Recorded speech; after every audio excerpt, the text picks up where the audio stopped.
Been a long time, Snake. I should have known you were behind this, Colonel. That's no way to greet an old war buddy, Snake. What do you want from me? I just invited you here so we could have a talk. Invited? Don't worry, this injection won't hurt a bit. What's the shot for? What's wrong? You don't like shots? Snake, listen up. It's the unthinkable scenario. A cult-like band of terrorist extremists have taken over a military facility. They've presented Washington with a single demand, and they say that if it isn't met, they'll launch a nuclear weapon.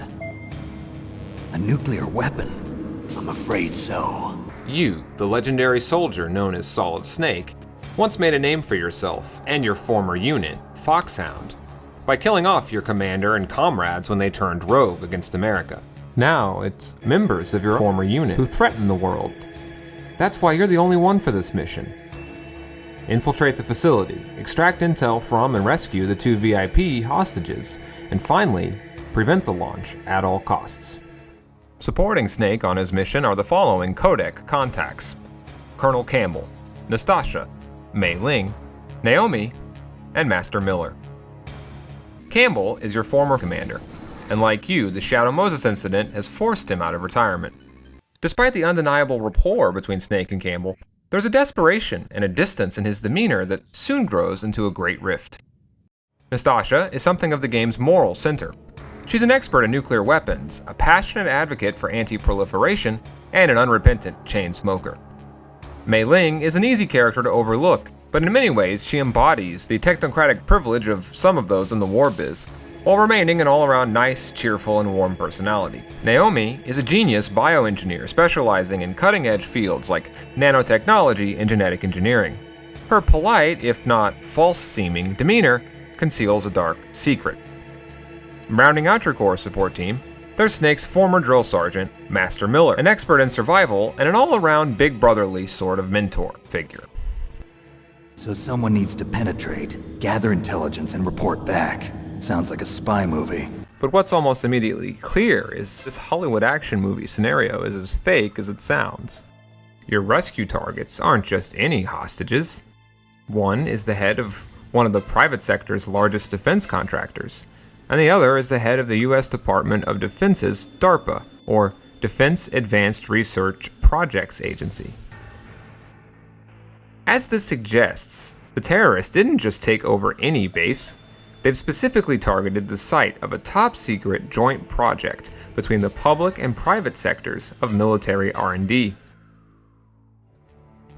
The first 2 areas of MGS-1 serve as something of a mission statement for the entire series.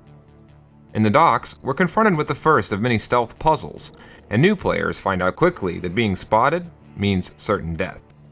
But progressing, as we see, will be rewarded by story cutscenes, and after the first major cutscene ends, we're taught that a great deal of MGS1's character interactions and story events will take place as something like a radio drama on your codec.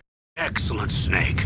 Age hasn't slowed you down one bit. Then we're presented with a huge area by 98 standards with multiple points of entry.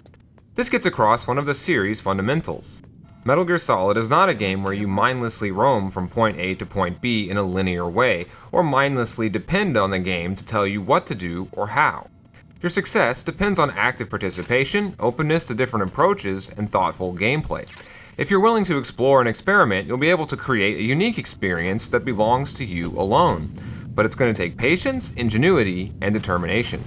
After sneaking from the helipad into the tank hangar, you take a short elevator ride down to the holding cells in basement level 1.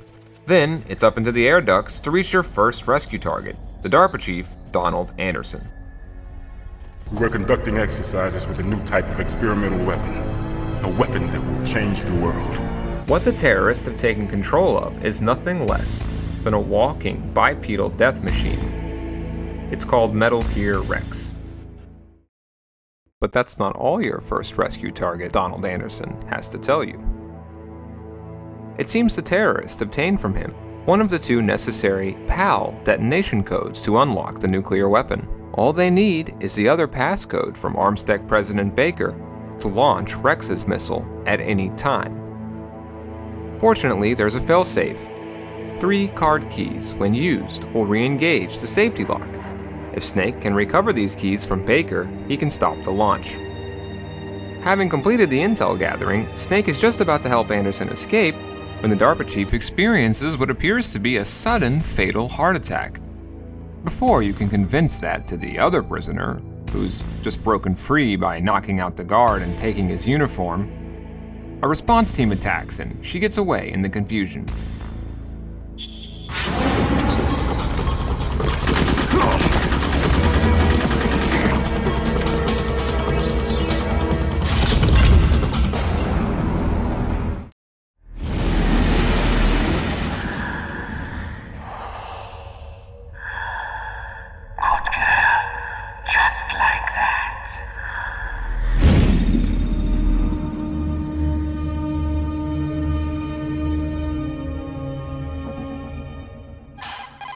Naomi, I just had some kind of hallucination. It must have been psychometric interference coming from Psycho Mantis, Foxhound Psychic.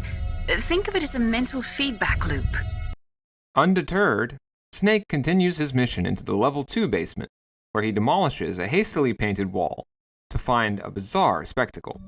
It's the Armstec President Baker, your second rescue target, except he's wired to explode if you come too close. Too late, it sinks in. This is a trap. It's here you meet the first of the 6 leaders of what Anderson called the Revolution, a man with the code name Revolver Ocelot.